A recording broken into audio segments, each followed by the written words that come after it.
اور یہ دوری پر بھی اس طرح کے بہت سارے موجود ہیں۔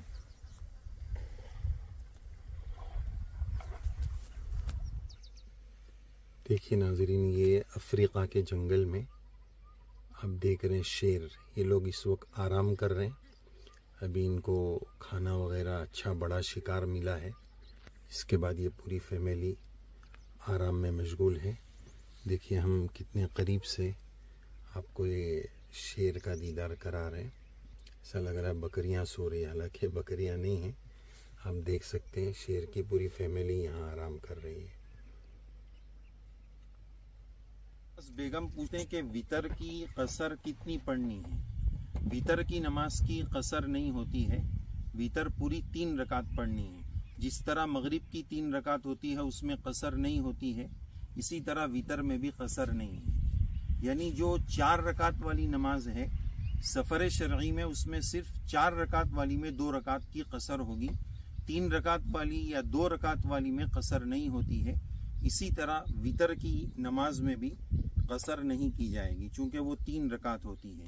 اسی طرح اگلا سوال ممتاز بیگم یہ پوچھتے ہیں کہ صدقہ جاریہ کس کو کہتے ہیں؟ صدقہ جاریہ کا مطلب یہ ہوتا ہے کہ اللہ کے راستے میں اپنا مال کسی ایسی جگہ لگا دینا کہ اس کا ثواب کنٹینیو جاری ہی رہے، مسلسل رہے۔ مثلا آپ نے پانی کا کنواں کھدوا دیا، پانی کا نل لگا دیا، تو جب تک وہاں سے پانی پیا جاتا رہے گا تب تک انشاءاللہ اس کا ثواب ملتا رہے گا۔ یا مثلا آپ نے مدرسے میں کوئی پانی کا انتظام کر دیا، کوئی کتاب کا انتظام کر دیا، کوئی عمارت کا بلڈنگ کا انتظام کر دیا، تو جب تک وہاں دین کا کام ہوتا رہے گا تب تک انشاءاللہ آپ کو اس کا ثواب ملتا رہے گا، تو اس کو کہتے ہیں صدقہ جاریہ۔ دیکھیے ناظرین، اس وقت ہم افریقہ کے جنگل سے مختلف جانوروں کی آپ کو زیارت کراتے ہوئے یہ سنڈے کومنٹ باکس، یہ سوال و جواب کی مجلس آپ کی خدمت میں پیش کرنے جا رہے ہیں، تو دیکھیے تھوڑا سا اس کا بھی لطف اٹھا لیجئے اور اس کے ساتھ ساتھ اپنے سوال و جواب بھی حاصل کر لیجئے۔ عبدالحق شیخ لکھتے ہیں کہ ہمارے بھائی کے سیٹھ عمرہ کرنے جا رہے ہیں پوری فیملی کے ساتھ، اور وہ ہماری امی کو بھی لے جا رہے ہیں اور پورا خرچہ بھی دے رہے ہیں، تو امی کو ان کے ساتھ جانا چاہیے یا گھر والوں میں سے کسی کے ساتھ جانا چاہیے؟ دیکھیے حج تو زندگی میں فرض ہے، عمرہ جو ہے وہ زندگی میں فرض بھی نہیں ہے، سنت ہے۔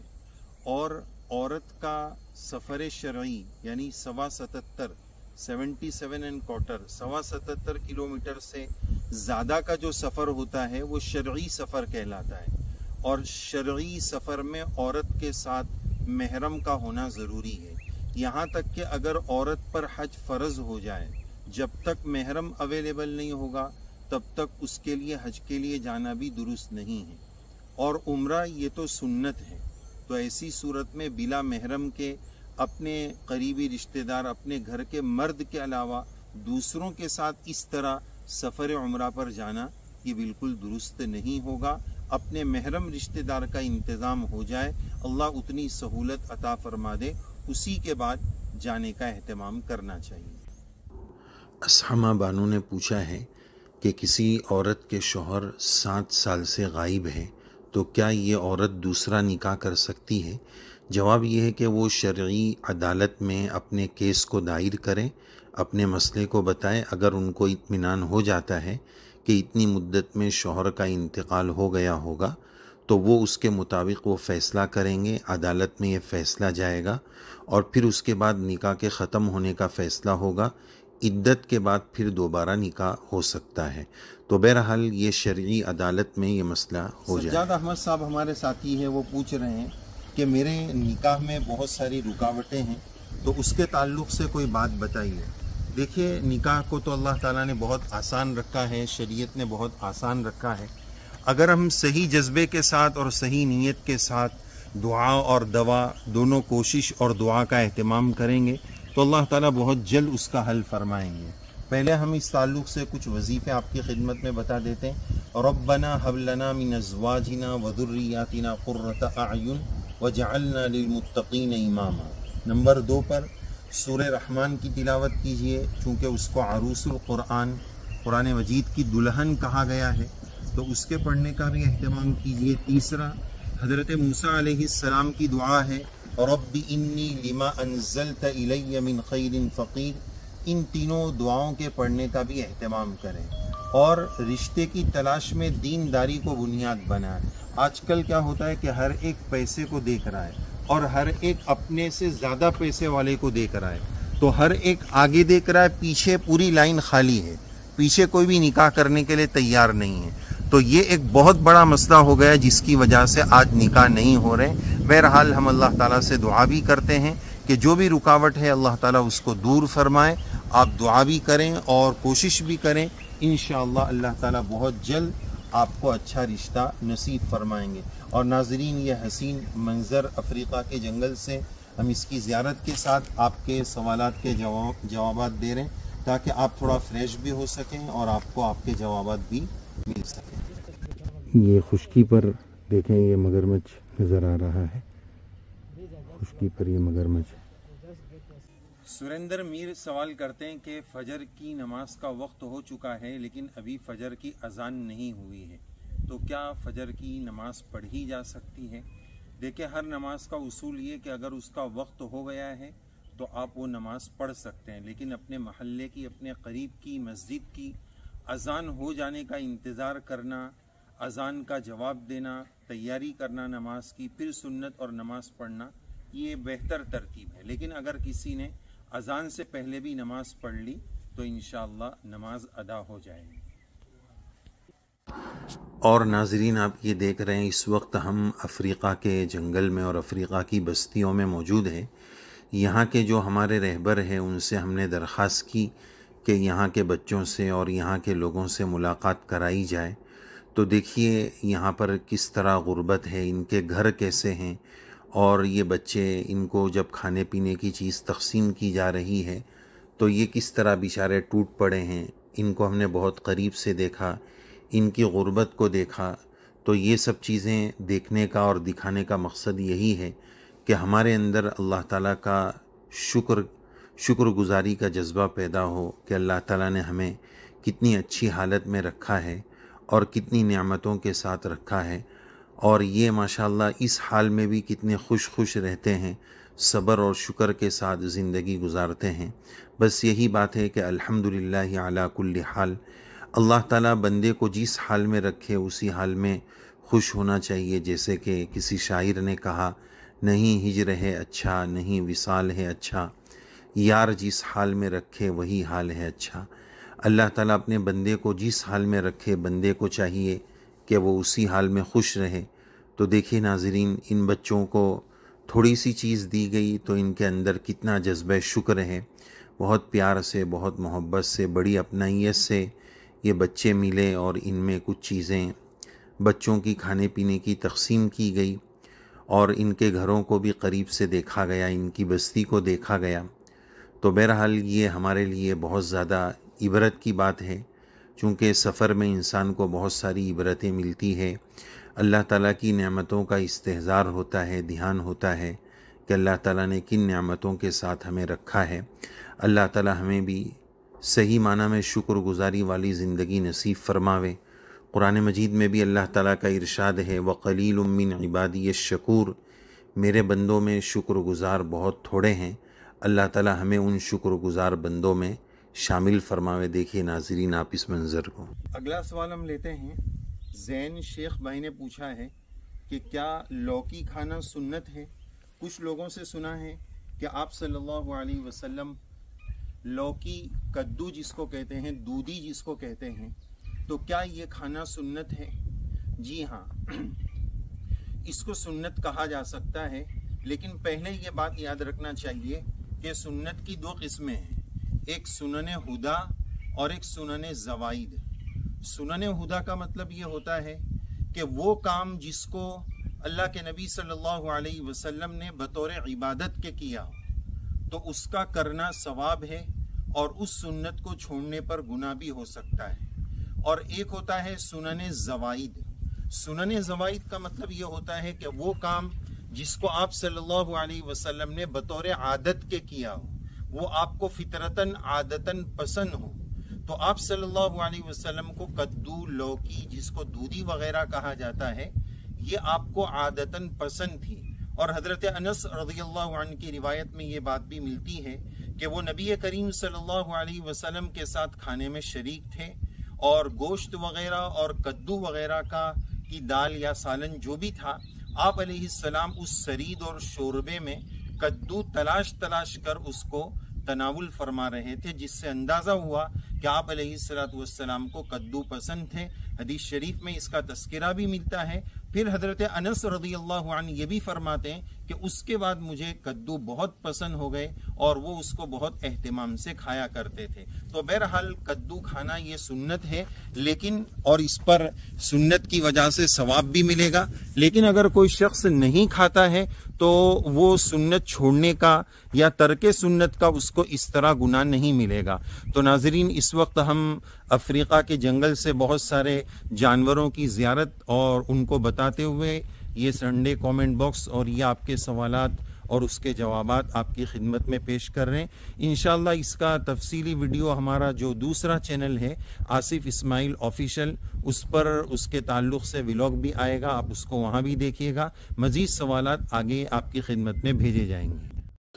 اور ایک سوال یہ تھا کہ کیا زندوں کو ثواب پہنچایا جا سکتا ہے، زندوں کو ایصال ثواب کیا جا سکتا ہے؟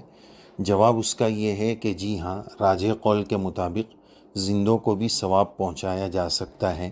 جیسے آپ نے کوئی عبادت کی، نماز پڑھی، نفلی نماز پڑھی یا صدقہ کیا، تو اس طرح کی عبادات کرنے کے بعد آپ نے یہ نیت کر لی کہ اس کا ثواب میرے دوست کو پہنچ جائے، یا جو میرے والدین حیات ہیں ان کو پہنچ جائے، یا کسی بھی رشتہ دار کو پہنچ جائے، تو یہ ثواب پہنچانے کی گنجائش اور اجازت ہے. خلاصہ یہ کہ جس طرح مرحومین کو جن کا انتقال ہو چکا ہے ان کو ثواب پہنچا سکتے ہیں، زندوں کو بھی ثواب پہنچانے کی گنجائش اور اجازت موجود ہے. واللہ تعالی عالم بالصواب. محمد انس صاحب نے لکھا ہے کہ میں نے 2 غریبوں کو کھانا کھلانے کی نیت کی تھی، اب میں نے وہ پیسے اپنی ساس کو دے دیے، تو کیا یہ جائز اور درست ہے، جبکہ ساس بھی ضرورت مند اور حقدار ہے؟ دیکھیں، اگر آپ نے 2 غریبوں کو کھلانے کی منت نہیں مانی تھی، نظر نہیں مانی تھی، بس اسی طرح نیت کی تھی اور سوچا تھا کہ میں 2 ضرورت مندوں کو اتنی رقم دے دوں گا، اور وہ رقم چونکہ آپ کی ساس بھی ضرورت مند ہے، رشتہ داروں کا حق پہلے ہوتا ہے، صلہ رحمی کا بھی اس میں ثواب ملتا ہے، لہذا اگر وہ رقم آپ نے اپنی ضرورت مند ساس کو دے دیا اور اس سے ان کی ضرورت پوری کر دی تو کوئی حرج کی بات نہیں ہے، بالکل جائز اور درست ہے. MD نوشاد پوچھتے ہیں کہ روزی تلاش کر رہے ہیں، کوئی دعا بتا دیجیے. دعا اور دوا دونوں کرنا ہے، آپ کوشش بھی کرتے رہیں، اور دعا میں یہ ہے کہ اللہم اغفر لی ذنبی ووسع لی فی داری وبارک لی فی رزقی. اللہم اغفر لی ذنبی ووسع لی فی داری وبارک لی فی رزقی. اس میں 3 باتیں مانگی گئی ہے کہ یا اللہ میرے گناہ کو معاف فرما، مجھے کشادہ اور بڑا گھر عطا فرما، اور میری روزی میں برکت عطا فرما. اور نمازوں کا اور شریعت سنت کا بھی آپ اہتمام کیجیے. عبد الباقی صاحب پوچھ رہے ہیں کہ افرا کے کیا معنی ہے؟ افرا کوئی لفظ نہیں ہے. اقرا لوگ نام رکھتے ہیں، وہ بھی غلط ہے. اقرا کے معنی ہوتے ہیں تو پڑھ، افرا کے تو کوئی معنی ہی نہیں ہے. لہذا ایسے نام رکھے جائیں جو اچھے معنی والا ہو، اور صحابیات اور اللہ والوں کے یا صحابہ رضی اللہ عنہم یا کابر امت اولیاء عظام، ان لوگوں کے ناموں میں سے نام رکھنے کی کوشش کی جائے. فرحین گل پوچھتے ہیں کہ کسی ایسی تقریب میں، پروگرام میں، فنکشن میں بغیر برقعے کے جانا، ایسے لباس میں جا سکتے ہیں جس میں ستر تو چھپا ہوا ہو لیکن لباس بھڑکیلا اور چمکدار ہو؟ دیکھیں، اگر اس میں بے پردگی ہوگی، وہاں نامحرم مرد ہوں گے، وہ اس طرح چہرہ دیکھیں گے یا بھڑکیلا لباس دیکھیں گے، اور اس کی وجہ سے کوئی فاسد نیت ہوگی، غلط خیالات، غلط باتیں، یہ سب چیزیں آئے گی، تو یہ تقریب میں شرکت کرنا گناہ ہوگا. نامحرم مردوں کے سامنے بغیر برقعے کے یا بغیر حجاب کے اگر اس طرح جائیں گے تو ظاہر ہے کہ اگر وہاں نامحرم مرد آئیں گے تو یہ غلط ہے. یاسمین خان پوچھتے ہیں کہ ہمارے گھر میں ہمیشہ لڑائی جھگڑے ہوتے ہیں، کچھ پڑھنے کے لیے بتائیے. نمازوں کا، دعاؤں کا، تعلیم کا اہتمام کریں، اور اس کے ساتھ ساتھ 21 مرتبہ آگے پیچھے درود شریف پڑھ کر ایک ایک مرتبہ 21 مرتبہ بسم اللہ الرحمن الرحیم پڑھیے اور اس کو پانی پر دم کر کے وہ پانی پینے اور کھانے میں استعمال کیجیے۔ پوچھتے ہیں کہ ناپاکی کی حالت میں جماعت میں جا سکتے ہیں؟ بالکل جا سکتے ہیں، کوئی حرج نہیں، بس اس حالت میں نماز اور قرآن مجید کی تلاوت منع ہے، جماعت میں جانے میں کوئی حرج کی بات نہیں ہے۔ لطف الرحمان بھائی پوچھتے ہیں ہمارے گھر میں 3-4 تسبیح ہے لیکن کسی ایک ہی کا استعمال کرے تو کیا گناہ ہوگا؟ نہیں، اس میں کوئی گناہ کی بات نہیں ہے، جس میں سہولت ہو آپ تسبیح پڑھ سکتے ہیں۔ شمس شیخ، وائٹ ڈسچارج کا مسئلہ ہے، اس تعلق سے ہمارے چینل پر وظیفے کا ویڈیو موجود ہے، آپ اس کو دیکھ سکتے ہیں۔ خان عارف صاحب پوچھتے ہیں کہ سیرت النبی صلی اللہ علیہ وسلم کی کتاب کا نام بتائیے۔ علامہ ادریس کاندھلوی رحمۃ اللہ علیہ کی کتاب ہے سیرت النبی صلی اللہ علیہ وسلم، 3 جلدوں میں یہ کتاب موجود ہے، تو آپ اس کو ضرور پڑھیے۔ اور بھی بہت ساری علامہ سید سلیمان ندوی رحمۃ اللہ علیہ کی کتاب بھی ہے، اور آپ کون سی زبان جانتے ہیں اس اعتبار سے بھی آپ سیرت کی کتاب نیٹ پر تلاش کر لیجئے گا، لیکن پڑھنے سے پہلے اس کے کوئی رائٹر کون ہے، وہ اوتھینٹک اور مستند ہے یا نہیں ہے، کسی عالم صاحب سے اس کو معلوم بھی کر لیجئے گا۔ تو بہرحال ناظرین، آج کے یہ سوال و جواب کا سلسلہ مکمل ہونے جا رہا ہے، اور اس کے درمیان میں ہم نے بہت ساری چیزیں آپ کو ہمارے افریقہ کے سفر کی بتائی ہے، اس کو بھی دیکھیے گا، اور جن لوگوں کو ان کے سوال کا جواب ملا ہے کامنٹ میں جزاک اللہ ضرور لکھیے گا۔ یہ ویڈیو آپ کو کیسا لگا اس کے بارے میں بھی ضرور بتائیے گا، اور اگر آپ کے سوالات رہ گئے ہیں تو انشاءاللہ اگلی مجلس میں اگر ہم لائیو کریں گے تو انشاءاللہ اس مجلس میں آپ کے جوابات کے پیش کرنے کی ہم پوری کوشش کریں گے۔ جزاکم اللہ، السلام علیکم ورحمۃ اللہ وبرکاتہ۔